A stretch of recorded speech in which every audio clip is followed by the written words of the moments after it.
நான் டெல்டாவை பாதுகாத்த அரசுன்னு சொல்றேன். இந்த டெல்டாவில் இருக்க விவசாயிகளுக்கு என்ன திட்டங்கள் கொடுக்குது? குறைஞ்சபட்சம் அவர்கள் உருவாக்கி தர அந்த நெல் தான் வைக்கிற கிடங்குகள் சரியாக இல்லை. இப்படிப்பட்ட ஒரு அரசு நான் வந்து விவசாய அரசு டெல்டா அரசு சொல்ற நாம் தமிழர் கட்சிக்குன்னு இருக்கின்ற வாக்கு வந்து அறிகிறதுக்கான வாய்ப்புகள் இல்லை. திமுகவுடைய மொத்த வாக்கையும் விஜய் அவர்கள் கொடுக்க போறாரு. சிறுபான்மையர் வாக்கை நிச்சயமாக விஜய் அவர்கள் அறுவடை செய்வார். வேற யாரோட வாக்கு போதேன்னு சொல்லி அண்ணன் பேசிட்டு இருக்காரு. அதை தயவு செய்து அண்ணன் அவர்கள் வந்து இதை அப்படியே நிறுத்திட்டு அவருடைய அரசியல் களத்தை பயணிக்கின்றோம். 0.5% நீங்க 10% வந்திருக்காரு. அண்ணன் அவர்கள் அமைதியாக அரசியல் செஞ்சா 10-12 ஆகும், இல்லைன்னா 10-2 இந்த கருத்து மூலியமா சொல்றேன். நடு ரோட்டில் ஒருத்தவனை போட்டு நீதிமன்ற வாசலில் வழக்கறிஞரை அடிக்க முடியும்னா இதை தவிர ஒரு கேவலமான செயலை யாரும் செய்யணும். இல்ல பார் கவுன்சில போய் நீ அடிக்கும் போது எந்த சமூகத்தை சார்ந்தவன் தெரிஞ்ச பிறகு அடிக்கிறேன். அவன் 2 தட்டுதான் தட்ட சொன்னேன், தட்டினாய நல்லா அடிக்கிறேன். ஒரு தலைவன் இப்படி சொல்லலாம். பறையர் சமூகத்திலிருந்து கைது செய்யப்பட்டு சிறையில் இருந்தாரு ஆனா ஏர்போர்ட் மூர்த்தி, அவரும் ஒடுக்கப்பட்ட மக்களுக்காக போராடினார். அந்த ஒடுக்கப்பட்ட மக்களுக்காக உண்மையான குரல் கொடுத்தவர் இதே டிஜி பாசனை வச்சு அடிச்சு வாழ்ந்து வழக்கு போட்டாங்களா? புரட்சி தலைவர் வழியில் சபதம் எடுத்து அரசியலுக்கு வந்தவர். நிச்சயமாக இந்த அரசியல் களத்தில் இந்த தாமரை சின்னத்தில் 30 பேர் உள்ள போய் அமர்த்துவார். அன்னைக்கு எதிர்கட்சியா கூட இந்த திமுக திராவிட முன்னேற்ற கழகம், இந்த கலைஞர் கருணாநிதியின் மகன் ஸ்டாலின், அவர்கள் மகன் உதயநிதி ஸ்டாலின், அடுத்து வரவிருக்கும் இன்பநிதி ஸ்டாலின் கனவில் கூட முதலமைச்சராக ஆக முடியாது. குளத்தூரில் MK ஸ்டாலினையும் இந்த பாரதிய ஜனதா கட்சி தான் தோற்க அடிக்க போகுது தெரிவிச்சு. இதுவும் உங்களுக்கு ஒரு இன்டாக்ட்.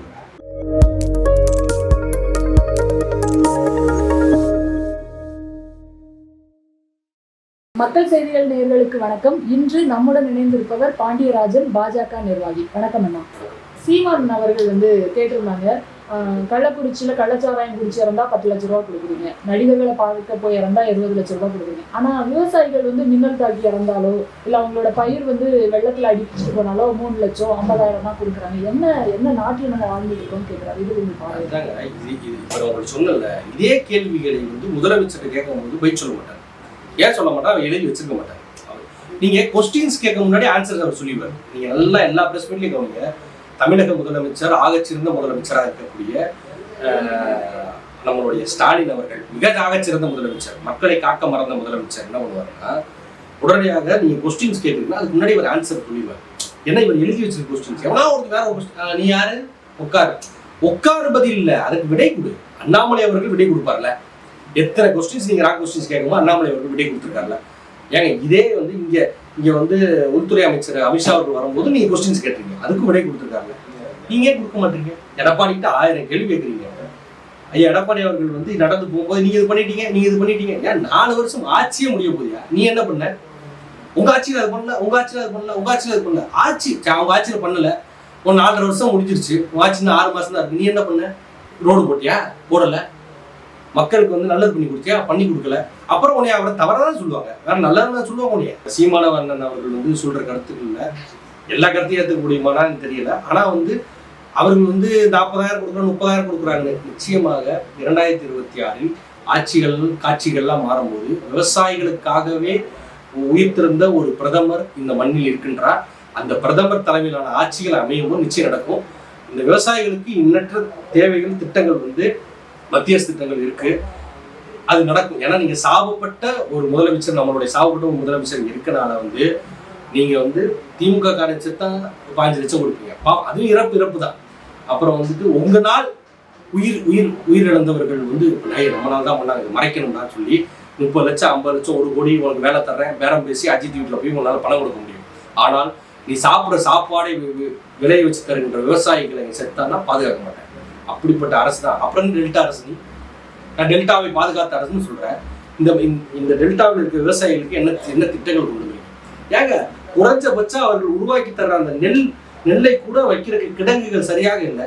இப்படிப்பட்ட ஒரு அரசு நான் வந்து விவசாய அரசு டெல்டா அரசு சொல்ற இது சொல்ற வார்த்தையே இல்லைங்க. இவர்கள் செய்கின்ற செயலை நீங்கள் எல்லாருமே யோசிச்சுட்டு இருப்பீங்க, எல்லாருமே பார்த்துட்டு இருப்பாங்க. 26ல் கரெக்டான அடிக்கிற அடியில திமுக என்கின்ற ஒரு கட்சி இந்தியாவின் வரலாற்றிலிருந்து அகற்றப்படும். அந்த நாள் வரும். தமிழ்நாட்டில் இல்லை, இந்தியாவிலிருந்தே இந்த கட்சியின் பெயர் மறைக்கப்படும். அந்த நாள் 2026 தேதி குறிச்சாச்சு, எல்லா வேலையும் முடிச்சாச்சு, காப்பு கட்டியாச்சு. திருவிழா மட்டும் தான் நீங்க பாருங்க பார்க்கலாம். ஆனா சீமான் அவர்கள் வந்து தொடர்ந்து எல்லா கட்சியுமே ரொம்ப விமர்சிச்சுட்டு வருவாங்க, எதிர்த்துட்டு வருவாங்க. இப்போ கொஞ்ச நாளா திமுகவை விட டிவிக்கே தான் வந்து ரொம்ப ஆபத்தானது அப்படிங்கிற மாதிரி பேசிட்டு இருக்காரு. இது உங்களுக்கு கருத்து என்ன? அண்ணனுக்கு வந்து அவருடைய தம்பி விஜய் வந்து ஓட்ட பிடிக்கிட்டாரு, அண்ணனுடைய ஓட்டை. அதனால வந்து அண்ணன் அவர்களுக்கு வந்து மாற்று கருத்து எனக்கு தெரிஞ்சு. ஆனா 15 வருஷமா அவர் இருக்காரு, இவர் இப்பதான் வராரு, அதுக்கு பயப்படுறாரு நினைக்கிறீங்களா? அவங்க வந்து சொல்றாங்க எனக்கு டிவிக்கு எல்லாம் ஒரு விஷயமே இல்ல, அப்ப பேசவே வேணாம், அது இடையில வர்றதுனாலதான் நாங்க தட்டி விடுறோம் அப்படின்னு சொல்லியிருக்காரு. அண்ணன் வந்து என்னன்னா, அண்ணன் எதுக்காக பேசுறாங்களா எனக்கு தெரியல. அண்ணன் வந்து திமுக சந்திச்ச பிறகு இப்படி பேசுறாரா, அந்த கருத்துக்குள்ள வரல. ஆனா வந்து நிச்சயம் என்டிகேக்குன்னு ஒரு வாக்கு சதவீதம் உண்டு. அந்த வாக்கு சதவீதம் அவர்களுக்கு விழுகும். நாம் தமிழர் கட்சிக்குன்னு இருக்கின்ற வாக்கு வந்து அது வந்து சரியிறதுக்கான வாய்ப்புகள் இல்லை. திமுக கதறதுன்னா திமுகவுடைய மொத்த வாக்கையும் விஜய் அவர்கள் புடுங்க போறாரு. இந்த தேர்தலில் சிறுபான்மையர் வாக்கை நிச்சயமாக விஜய் அவர்கள் அறுவடை செய்வார். அதற்காக வந்து இவர்கள் வந்து கதறாங்க. அண்ணன் அவர்கள் வந்து நெகட்டிவ் செட் பண்றதுக்கான காரணங்கள் வந்து அவர்கிட்ட தான் நம்ம கேட்கணும். நிச்சயமாக வந்து அவருடைய வாக்கு போகும்னு அவர் பேசல, வேற யாரோட வாக்கு போதேன்னு சொல்லி அண்ணன் பேசிட்டு இருக்காரு. அதை தயவு செய்து அண்ணன் அவர்கள் வந்து இதை அப்படியே நிறுத்திட்டு அவருடைய அரசியல் களத்தை பயணிக்கின்றோம். ஏன்னா வந்து சாதாரண ஒரு மனிதனாக இந்த கட்சியை ஆரம்பிச்சாரு. இன்னைக்கு வந்து 0.5% இன்னைக்கு 10% வந்திருக்காரு. அண்ணன் அவர்கள் அமைதியாக அரசியல் செஞ்சா 10-12 ஆகும், இல்லைன்னா 10-2 ஆயிடும்னு இந்த கருத்து மூலியமா சொல்றேன். இதுதான் நடக்கும், வேற ஒன்றும் நடக்காது. ஏன்னா அவங்க பேசுறாரு, கொள்கை கோட்பாடு எல்லாமே இருக்கலாங்க. ஏன்னா விஜய்க்கு இவ்வளவு கூட்டம் வருது, இந்த கூட்டங்கள்லாம் வாக்காக மாறுமானா அது கலந்தான் சொல்லுவோம். சீமான் அவர்களுக்கு நிறைய கூட்டம் வந்துச்சு. அந்த கூட்டங்கள் அண்ணன் அவரே சொல்லியிருப்பாரு, இந்த கூட்டங்கள்லாம் ஓட்டாக மாறியிருந்தால் நாம் தமிழர் கட்சி ஆட்சி கட்டில அமர்ந்திருக்கும். ஆகாது. களம் வந்து என்னன்னா, நான் வந்து ஒருத்தர் ரசிக்கிறேன், அவரை பார்க்குறேன், கை தட்டுறேன், காசு கொடுத்து படம் பார்க்குறேன், கை தட்டுறேன். ஆனால் அவர்களுக்காக நீ வாக்கு செலுத்துறாரு. அப்படி இருந்தால் விஜயகாந்த் அவர்கள் என்னைக்கோ முதலமைச்சராகி ஒரு நல்ல முதலமைச்சர் இந்த மண்ணில் வந்திருப்பாரு. திமுக தீய சக்தி அன்னைக்கு அழிஞ்சு வீட்டுக்கு போயிருக்கோம். ஆனால் அவரெல்லாம் வர முடியாத காரணம் என்ன, திரையில் பார்க்கின்ற பார்வை வேற, திரையில் பார்க்கின்ற பார்வை வேற, களத்தில் பார்க்கின்ற வேற. அதனால வந்து மாற்று கருத்துக்கு நிறைய இருக்கும். அண்ணன் சீமான் இதே கேள்வி நீங்க பார்க்கும்போது தயவு செய்து கேளுங்க. நிறைய விடை தெரியாம இருக்கிறோம்னா எதுக்காக பேசுறீங்கன்னு கேளுங்க. அவருக்கு பதில் சொன்னதா அது கரெக்டா. திருமாவளவன் அவர்களுடைய ஒரு விஷயம், அந்த வழக்கறிஞரை வந்து தாக்குனதுல வந்து தொடர்ந்து கான்ட்ரோவர்சி ஆகிட்டே இருக்கு. அவர் நான் அடிக்கல, தட்டதான் செஞ்சாங்க அப்படிங்கிற மாதிரிலாம் பேசியிருக்காரு. இது உங்களுக்கு கருத்து என்ன? இல்ல, அவர் வந்து அவரும் அவர் கட்சியும் வந்து பவுன்சர்ஸ் கட்சியாக மாறலாம். என்னன்னா வந்து தமிழ்நாட்டு கள கட்சியாக இல்லாத பவுன்சர்ஸ் கட்சியாக தான் போயிட்டு இருக்கு. ஒரு எம்பி அவர்களை வந்து முறைச்சிட்டாங்க அப்படின்னு வந்து தட்டி இருக்காங்க. சரி, முறைச்சிட்டா நீ அடிச்சிருவீங்களா? நான் என்ன கேட்கணும், ஒரு எம்பில மக்கள் பிரதிநிதி நீங்க அப்ப என்ன பண்ணணும், அடிச்ச தம்பி என்ன தம்பி வந்ததா ஆயிடுச்சு, 2 வாரத்துக்கு கிட்ட முடிஞ்சு போச்சு. நீங்க இடிச்சது பார்க்கவே இல்லை, இன்னைக்கு வரைக்கும் அது இல்லைன்றீங்க. ஆனா இன்னைக்கு நீங்க இல்லைன்னு சொல்லும்போது பாலிமர்ல போட்டு தான் இருக்காங்க. நீங்க தட்டினீங்களா, அவர் வாகனம் வருது இடிக்குது, இடிச்ச உடனே நீங்க இடிச்சியே இடிக்கல, அதை விட்டுருங்க. உங்கள் கட்சியை சார்ந்தவங்க அடிச்சாரா இல்லையாங்க? நடு ரோட்டில் ஒருத்தவனை போட்டு நீதி கிடைக்கின்ற அந்த நீதிமன்ற வாசலில் ஒரு வழக்கறிஞரை அடிக்க முடியும்னா இதை தவிர ஒரு கேவலமான செயலை யாரும் செய்ய முடியாது. நீ செஞ்ச உள்ள பார் கவுன்சிலுக்குள்ள போய் நீ அடிக்கும் போது நீ எந்த சமூகத்தை சார்ந்தவன் தெரிஞ்ச பிறகு அடிக்கிற, அதெல்லாம் தெரியாம தான் இது பண்ணி. ஏங்க அதுக்கப்புறம் அடிக்கப்பட்டது உள்ள வீடியோ இருக்கு, ஆதாரங்கள் இருக்கு.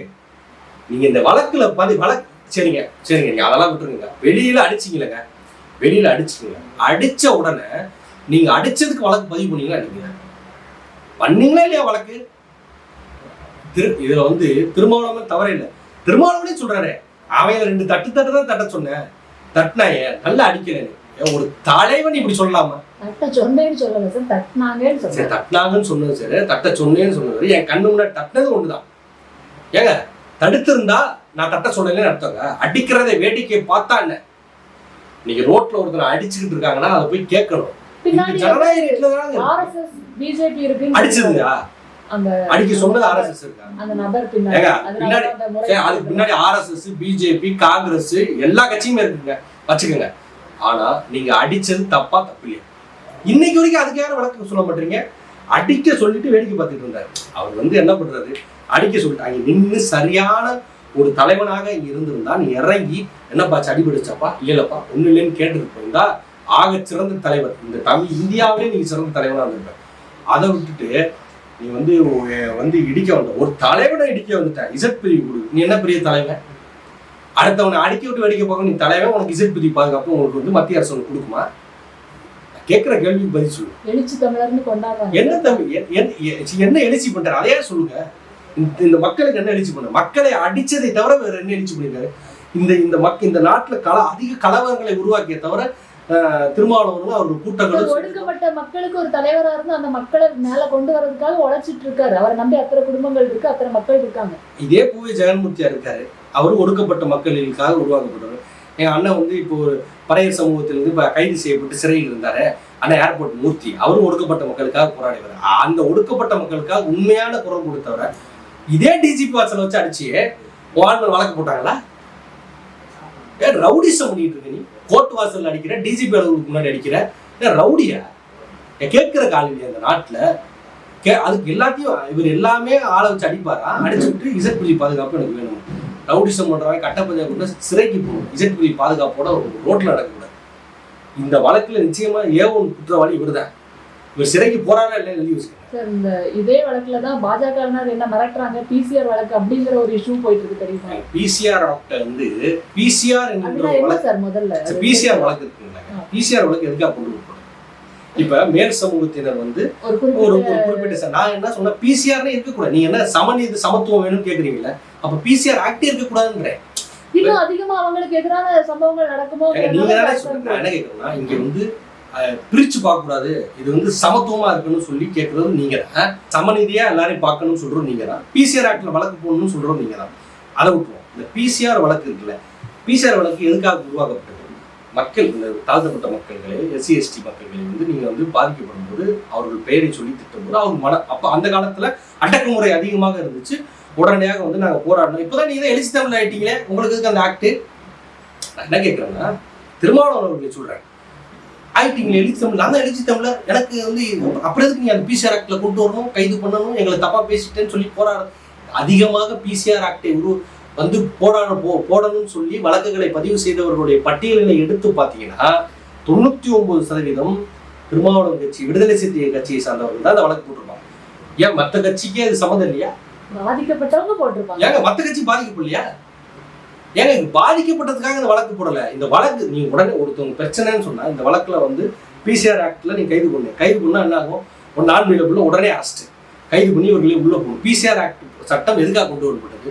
பாதிக்கப்பட்ட மக்கள்களை நீங்க வந்து துன்புறுத்துனீங்கன்னா இந்த வழக்கில் கைது பண்ணலாம். அந்த அப்ப என்னன்னா அதுக்குன்னு எஸ்சி எஸ்டி ஆணையம் இருக்கு. அந்த ஆணையம் வந்து இது முன்னிருந்து போராடும். இந்த ஆக்ட் நீங்க புக் பண்ணிட்டீங்கன்னாவே அவர்கள் வந்து என்ன நீங்க பண்ணியிருந்தாலும் அந்த ஆக்ட்ல புக் ஆயிடுச்சுன்னா அதுக்கு கீழே நீங்க வந்து இன்னைக்கு வரைக்கும் இந்த பிசிஆர் ஆக்ட்ல 8 லட்சம் மாணவர்களுடைய வாழ்க்கை இழந்திருக்குன்னு உங்களுக்கு தெரியுமா? ராமநாதபுரம் சைடு, இந்த சைடுல இருக்கக்கூடிய வாழ்க்கை சம்பந்தமே இல்லாம அவன் ஏதோ ஒரு பிரச்சனை போயிருப்பான், அவன் ஏதோ ஒன்று பண்ணியிருப்பான். உடனே அவன் பிசிஆர் ஆக்ட் போடுன்னு சொல்லி பிசிஆர் ஆக்ட் போட்டு உருவாக்கப்பட்ட நான் மத்திய அரசுக்கு இருக்கின்ற என்னோட கோரிக்கையை பிசிஆர் ஆக்ட் போல் ஓபிசி ஆக்டுக்கு ஏதாச்சும் ஒரு ஆக்ட் கொண்டு வாங்கன்னு சொல்லி நாங்கள் கோரிக்கை வைக்கிறோம். அப்போ வைக்கட்டும். அப்போ நிலையை வந்து விசாரிப்பீங்கல்ல. இந்த வழக்கு போட்ட உடனே கைது செஞ்சிருக்கீங்க. அது எல்லாருமே என்ன வழக்கு தன்மையினே பார்க்க மாட்டீங்க. பிசிஆர் ஆக்ட் மேலே எனக்கு வந்து வெறுப்பு இருக்கு, வெறுப்பு இல்லை, அது அடுத்த விஷயம். ஒரு மக்கள் வந்து உண்மையாக அவர்கள் வந்து உயர்த்தப்பட வேண்டும், உருவாக்கப்பட வேண்டும், உருவாக்கப்பட்டு அவர்களுடைய நிலைமையை தடுக்கும் போது உருவாக்கணும்னு சொல்லி பிசிஆர் ஆக்ட். நீ எது கொண்டு வர? உன்னை முறைச்சா பிசிஆர் ஆக்ட், உன் வண்டியை பிடுங்கினா சிறுத்தை அசிங்கமா பேசிட்டானா பிசிஆர் ஆக்ட். நீங்க உண்மையை சொல்லல, வழக்குகளை எடுத்து பாருங்க. அண்ணன் ஜெகன்மூர்த்தியான கட்சி வச்சிருக்காரு. அந்த கட்சியை சேர்ந்தவங்க எத்தனை பேர் பிசிஆர் ஆக்ட்ல போட்டு வச்சிருக்காங்க? யாருமே பிசிஆர் ஆக்ட் கொடுக்கல. இந்த வழக்கை பயன்படுத்துவதற்கு தில்லுமுள்ளு பண்றது யாரு? விடுதலை சிறுத்தை, இந்த எழுச்சி தமிழ் இருக்காரு, அவர் தான். என்ன வேணா தப்பு பண்ண அவங்க பிசிஆர் ஆக்ட் தவறான முறையில் இந்த மக்களை கொண்டு போறாங்க வழி. ஏங்க சரியாக சீர்திருத்த முறையில் இந்த மக்களை கொண்டு போயிருந்தா பிரச்சனை இல்லை. தவறான முறையில் இந்த மக்களை கொண்டு போறீங்க. இந்த ஆக்டை உருவாக்கப்பட்டதுக்கு நோக்கத்தையே மாத்திட்டீங்க. அவங்கள்ட்ட வந்து மனசுல விதைக்கிறீங்க. ஒரு விஷயம் என்னன்னா, எல்லா சமூகத்தையும் சார்ந்தவர்களும் ஒரு படம் பண்ணுவாங்க. ஆனா இவர்கள் வந்து ஒரு கொண்டு வருவார். யாரு? இந்த திருமாவளவன் வந்து ஒரு கொண்டு வந்தோன்னா, ஏன் பயங்கரமா இருக்கா, இப்படி பண்றா, அப்படி பண்றா அப்படின்னு சொல்லி கொண்டு வந்து பிரச்சனையை கலவரத்தை உண்டாக்கி பேச்சு. நான் என்ன கேட்கிறேன், இதே வந்து குரு அவர்கள் வந்து காடுவெட்டி குரு இருந்தார். குரு அவர்கள்ட்ட வம்பெடுத்து தெரியாது, அவரும் பேசுவாரு. ஆனா அதுக்கு எதிர்மறையா அவர் என்ன பேசுவாரு?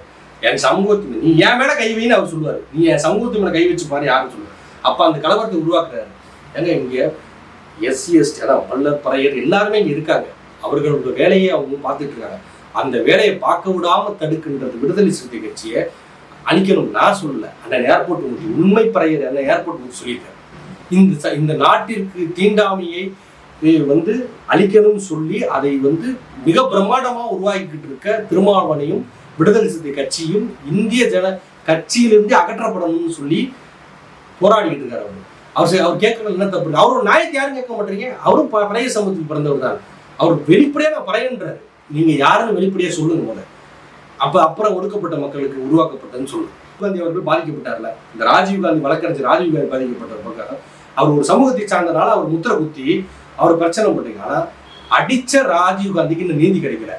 ஆனா அடிச்சு தாக்கப்பட்டவர்களை வந்து நாங்க வந்து ஒடுக்கப்பட்ட சமூகத்துக்கு வந்ததுனால எங்களை வந்து பிஜேபி பண்ணுது. நீ தப்பு பண்ணா யாரா இருந்தாலும் பாரதிய ஜனதா கட்சி கேட்கும். அந்த இடத்தில் களத்தில் போராடும். தவறு செய்தவர்கள் யாரா இருந்தாலும் நிப்போம் எழுதி வச்சு. தொடர்ந்து பாஜகவுக்கு விசிகாதான் முதல் எதிரி. இப்ப திமுக கூட்டணியில இருந்து நாங்க வந்துட்டா பாஜகவுக்கு இன்னொரு தீபாவளி அப்படிங்கிற மாதிரி பேசுறாரு சார். அவரே சொல்லிக்கணும். ஏன்னா அவர் என்னன்னா 50 சீட்டு ஆட்சியில் அதிகாரம் அந்த மெம்மதெல்லாம் அப்படி வந்து அந்த எழுச்சி தமிழர் அந்த போராளி வந்து தெரிகிறாரு திருமாவளவன். அண்ணன் திருமாவளவன் அவர்களுக்கு ஒரே ஒரு கோரிக்கை. இதே பாரத பிரதமர் RSS வழி வந்து பிஜேபியில் இருந்து வந்தவர். இந்த பாரத பிரதமர் கங்கை கொண்டு சோலைபுரத்துக்கு வந்த போது முதல் ஆளாக நீ அந்த எம்பி போட்டுருங்க, முதல் ஆளாக அங்க நின்னீங்க. பிரைம் மினிஸ்டர் கொடுக்கக்கூடிய ஒரு மரியாதை. பிரைம் மினிஸ்டர் உங்களுக்கு எல்லாம் மரியாதை கொடுத்தாரு, ஆக சிறந்த மரியாதையை கொடுத்தாரு. இந்த மரியாதையை கூட இதே திருமாவளவன் வந்து இதே திமுகவை நான் போய் இருக்கும் போது என்னை ஒதுக்கி வைப்பாங்க. ஆனா என்னை பக்கத்தில் அரவணைத்து கை கொடுத்தது புரட்சி தலைவி அம்மா தான். சரியா? அது அவங்களுக்கு எந்த சமூகத்தை சார்ந்தவர்? பார்ப்பன சமூகத்தை சார்ந்தவர். அந்த சமூகத்தை சார்ந்தவர் உங்களை போற்றுறவர்கள். நீங்க அப்படிப்பா அந்த அம்மாவுக்காக வச்சும் தலை வணங்கி இருக்கணும். இதே RSS புகழ்ந்து பேசியிருக்காரு. RSS எதற்காக இங்க இருக்கு, RSS எந்த இதுக்காக இருக்குன்னு சொல்லி போராடி பேசியவர் வந்து இதே திருமாவளவன். நான் RSS ஏற்றுக்கொள்கிறேன்னு சொன்னார்.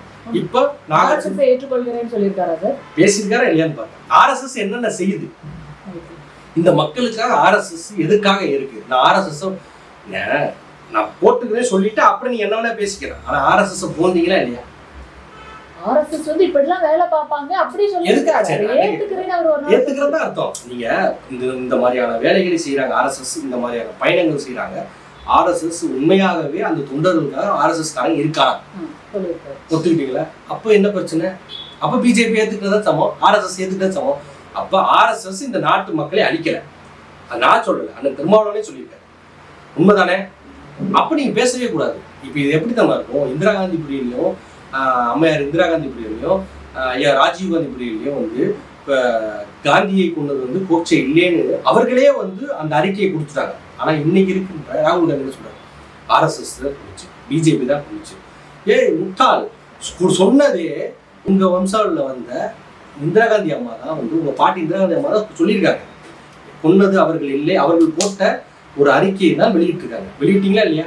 ராஜீவ்காந்தி அவர்களுடைய ஆட்சியிலும் இது வெளியிட்டீங்களா இல்லையா? வெளியிட்டிருக்கீங்க. ஆதாரங்கள் இருக்கு. நான் சொல்லலை. எந்த அரசு வந்து உருவாக்குதோ அந்த அரசு வந்து அவர்கள் ஆட்சி காலத்திலேயே இதற்கும் அவர்களுக்கு சம்மந்தம் இல்லைன்னு சொல்லிட்டு போயிட்டாங்க. அப்போ எந்த காலகட்டத்திலும் மக்களுக்காக பயணிப்படுற RSSம் பாரதிய ஜனதா கட்சியும் இன்னைக்கு இல்லை என்னைக்குமே அது நடக்கும். எழுதி வச்சுக்கோங்க. மக்களுடைய தேவைகளை பூர்த்தி செய்வது. இவர்கள் சொல்றாங்களே நாங்க எந்த கட்சியும் தீமையா பார்க்க போறது இல்லை, எங்களை எந்த கட்சி தீமையா பார்த்தாலும் நிச்சயமாக அந்த கட்சிக்கு பதிலடியாக களத்தில் மக்கள் கொடுப்பாங்க, நாங்க கொடுக்க போறது இல்லை. இதே நான் வந்து பிஜேபியை எதிர்த்துட்டேன், பிஜேபி அழிப்பதற்காக நான் நிற்கின்றேன்னு சொல்லி சிதம்பரத்தில் நில்லுங்க. இந்த தடவை முதல் தடவை எப்படி போராடி ஜெயிச்சிங்கன்னு தெரியும். இந்த தடவை போராடி ஜெயிச்சாங்க. நான் என்ன சொல்றேன்னு, இதே அங்க அதிமுகவும் பிஜேபியும் கூட்டணி வைத்திருந்தால் நிச்சயமாக 10 இடத்துல தோத்துருப்பீங்க. இதை ஒத்துக்கிறீங்களா? இன்னைக்கு அப்புறம் பயப்படுறீங்க. ஏன் ஏடிஎம்கே கூட்டணி ஏடிஎம்கே பிஜேபி கூட்டணி வச்சுதான் உங்களுக்கு என்ன பிரச்சனைங்க? சட்டமன்றத்தை இதை பத்தி பேசுறீங்க. ஏங்க சட்டமன்றத்தை இதை பத்தி பேசணுமா? விவசாயம் அழிஞ்சுக்கிட்டு இருக்கான், விவசாயிகளுக்கு வந்து இது பண்ற மக்கள் வந்து சட்டம் ஒழுங்கு சீர் இல்லை. இதை கேட்கும் போது இந்த கட்சி நீ பொருந்தா கூட்டணி சேர்ந்துருச்சு, நாங்க வந்து இது பண்ணுவோம், இது ஒரு அழிக்கிற கட்சி. 99 இது அழிக்கிற கட்சியே தெரியல. இந்த கட்சியை பயணிச்சுட்டு உங்க திமுகவை காப்பாற்ற லட்சணம்லாம் எனக்கு தெரியாதா? எங்களுக்கு இல்லை, மக்களுக்கு தெரியும். அதனால் இந்த கூட்டணி சீராக இருக்குது. இந்த கூட்டணி எல்லா கூட்டணியும் வந்து அமைய போகுது. என்னென்ன மாதிரி மாற்றங்கள் வரப்போகுது. டிசம்பருக்கு அப்புறம் இந்த கூட்டணியோடைய திட்டங்களை பீகார் தேர்தல் முடிஞ்ச பிறகு தமிழ்நாடுடைய திருவிழா ஆரம்பிக்கும் என்ன நடக்குதுன்னு பாருங்க. நாங்க அப்படின்னு சொன்னீங்க, நாங்க எதிர்ப்பு பண்ணாலும் தமிழ்நாடு பிஜேபி என்ன சார் ஆச்சு? வாய்ஸ் அவுட் ஆகலைன்னு சொல்றாங்க. ஒரு பக்கம் அண்ணாமலை அவர்கள் புதிய கட்சி தொடங்க போறாருன்னு சொல்றாங்க. தமிழ்நாடு பிஜேபி வந்து அதிமுக கூட்டணியில அமுங்கியே போயிடுச்சு அப்படின்னு சொல்றாங்க. உங்களுடைய கருத்து என்ன? அண்ணன் அண்ணாமலை கவுண்டம்பாளையம் சட்டமன்ற தொகுதியில் போட்டியிடுவார், எழுதி வச்சுக்கோங்க. பாரதிய ஜனதா கட்சி சார்பாக அண்ணன் அண்ணாமலை கவுண்டம்பாளையம் சட்டமன்ற தொகுதியில் போட்டியிட போறாரு. இதுல வந்து அவர் கட்சி ஆரம்பிக்கல, அவர் எங்கேயுமே எதுவுமே வெளில வரல. வருங்க, எழுதி வச்சு. நாம இப்ப இருக்கின்ற தலைவர் எப்படிப்பட்ட தலைவர்? அண்ணன் அண்ணாமலை ஒரு ஸ்டைல்னா, நயனா நாகேந்திரன் எம்ஜிஆர் அவர்களை பார்த்து அரசியலில் வந்து புரட்சி தலைவரால் உயர்த்தப்பட்ட மாபெரும் ஒரு அரசியல் சாணக்கியர் அண்ணன் நயனா நாகேந்திரன் அவர்கள். நல்லா பாருங்க, அந்த நயனா நாகேந்திரன் எங்க நின்னாலும், இந்த முதலமைச்சரே சொன்னாரு, சிரிச்சுக்கிட்டே எல்லாம் பண்ணுவாரு. அவர் சிரிச்சுக்கிட்டு மட்டும் இல்ல, சிந்திச்சு எல்லாம் பண்றாரு. அதை முதலமைச்சர் ஸ்டாலின் மறந்துடக்கூடாது. எப்படி இந்த கூட்டணியை கொண்டு போகணும், எப்படி இந்த கூட்டணியை வெற்றி பெற வைக்கணும், எத்தனை சீட்டு வாங்குறோம். சீட்டு வாங்குறது முக்கியம் இல்லை. திருமாவளவன் சொல்றாரு 50 சீட்டு வாங்கி நின்று 50 ஜெயிச்சு முடியா, 10 சீட்டு கூட அவங்க ஜெயிக்க முடியாது. அது திமுகவே தெரியும். நாங்கள் எத்தனை சீட்டு வாங்குன்றோமோ அத்தனை சீட்டு, ஒரு 30, 35, 40 சீட்டு வாங்கணும்னு வச்சுக்கோங்க. குறைஞ்சபட்சம் ஒரு 30 சட்டமன்ற உறுப்பினர்களாகவும் நிச்சயமாக 26 செஞ்சார்ஜ் கோட்டையில் தாமரை, இந்த சிம்பிள் பார்த்துங்க, இந்த தாமரை சிம்பிள் போட்டு உள்ள போறாங்களா இல்லைன்னு எழுதி வச்சுக்கோங்க.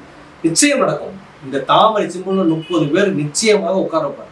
இதுதான் அண்ணன் நயனா நாகேந்திரன் எடுத்துக்கின்ற சபதம். ஏன்னா அவர் புரட்சி தலைவர் வழியில் சபதம் எடுத்து அரசியலுக்கு வந்தவர். நிச்சயமாக இந்த அரசியல் களத்தில் இந்த தாமரை குறித்த சின்னத்தில் 30 பேரை உள்ள போய் அமர்த்துவார். அன்னைக்கு எதிர்கட்சியா கூட இந்த திமுக திராவிட முன்னேற்ற கழகம், இந்த கலைஞர் கருணாநிதியின் மகன் ஸ்டாலின், அவர்கள் மகன் உதயநிதி ஸ்டாலின், அடுத்து வரவிருக்கும் இன்பநிதி ஸ்டாலின் கனவில் கூட முதலமைச்சராக இனி ஆக முடியாது. ஏன்னா எல்லாருமே பேசிக்கிட்டு இருந்தோம், அவர் எப்படிங்க கொண்டு வருவாரு அப்படின்னு. இன்னைக்கு உதயநிதி ஸ்டாலின் மகனை வந்து புடிசரை கொண்டு விட்டாரா, அடுத்த அரசியல் கொண்டு வருவாரு. அவரும் இந்த களத்தில் வராரு. மக்கள் தானே ஓட்டு போடுறாங்க, கொண்டு வைக்க முடியாது சார். அவர் இன்னைக்கு எம்பியா இருக்காருன்னா மக்கள் ஓட்டு போடுறாங்க, அவர் வராரு. யாரு எம்பிஐ? துணை முதலமைச்சர் வந்து மக்கள் ஓட்டு போட்டாங்க. அதாங்க நான் என்ன கேட்டேன்னா, யாருக்காக ஓட்டு போட்டாங்க? தனியாக இருக்கின்ற உதயநிதி ஸ்டாலினுக்கு ஓட்டு போட்டாங்களா, இல்ல முதல்வர் ஸ்டாலினுடைய மகன் உதயநிதி ஸ்டாலினுக்காக ஓட்டு போட்டாங்க? உங்களுக்காக 10,000 பேர் உழைச்சாங்க, ஓட்டு போட்டாங்க. இதே வரலாற்றில் ஆம் ஆத்மியுடைய முதலமைச்சரை தோற்கடிக்கப்பட்ட வரலாறும் பாரதிய ஜனதா கட்சி உண்டு. கொளத்தூரில் MK ஸ்டாலினையும் இந்த பாரதிய ஜனதா கட்சி தான் அடிக்க போகுது அறிவிச்சு. இதுவும் உங்களுக்கு ஒரு இன்டா கொடுக்குறேன்.